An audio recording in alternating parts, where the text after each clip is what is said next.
అందరికీ నమస్తే. Mushroom omelette అండి.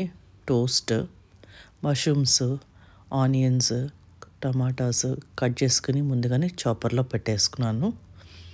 మసాలాస్ యాడ్ చేస్తున్నానండి. గరం మసాలా, చాలా సింపుల్గా ఉండే మసాలాలు యాడ్ చేస్తున్నానండి, ఎక్కువ కాంప్లికేట్ చేయకుండా. మిరప పొడి వేస్తున్నానండి. మీరు కావాలంటే పెప్పర్ పొడి కూడా యాడ్ చేసుకోవచ్చు. తగినంత ఉప్పు. వెజిటబుల్స్ తెలియకుండా సన్నగా చాప్ చేసుకుందామండి. మష్రూమ్స్ నచ్చిన వాళ్ళకి కూడా ఈ బ్రెడ్ టోస్ట్ బాగా నచ్చుతుంది. సో బాగా సన్నగా అండ్ ఈజీగా కుక్ అయిపోయేటట్టు సన్నగా తరుక్కుంటున్నానండి. చూడండి ఎంత సన్నగా చక్కగా వచ్చాయో. చాపర్లో, హ్యాండ్ బ్లెండర్లో చేశానండి. మీరు ఇప్పుడు ఎగ్స్ యాడ్ చేసుకుందామండి. నేను ఇక్కడ 4 బ్రెడ్స్ చేస్తున్నానండి, అంటే డబల్ స్లైసెస్కి 4 ఎగ్స్ ఆమ్లెట్ చేస్తున్నానండి. ఎగ్స్ పగలకొట్టి దీనిలో వేసుకుని దీన్ని కూడా ఒకసారి బ్లెండ్ చేద్దామండి మంచిగా. మరీ నురగ వచ్చేటట్టు కాదండి, ఎందుకంటే బ్రెడ్ స్లైసెస్ పెడుతున్నాం, ఆమ్లెట్ కాదు కాబట్టి, ఓన్లీ ఆమ్లెట్ కాదు కాబట్టి, టోస్ట్తో కలిపి తినాలి కాబట్టి కొంచెం తక్కువ నురగ వచ్చేటట్టు నేను బ్లెండ్ చేసుకున్నాను.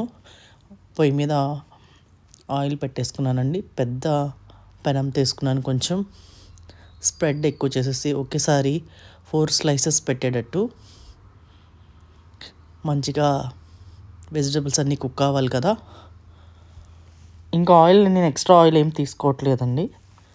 ఈ ఆయిల్లోనే టోస్ట్ అంతా మంచిగా 2 సైడ్స్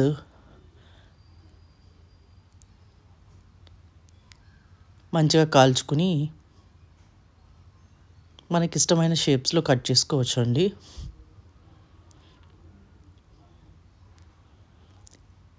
చాలా క్విక్గా త్వరగా అయిపోయే హెల్దీ బ్రేక్ఫాస్ట్ అండి. మీరు తప్పకుండా ట్రై చేయండి, చాలా బాగుంది. వెజిటబుల్స్ వేసినట్టు అసలు తెలియట్లేదు. చూసారు కదా, 2 లేయర్స్లో మధ్యలో ఆమ్లెట్ వచ్చేటట్టు ట్రయాంగిల్ షేప్లో కట్ చేసుకుని,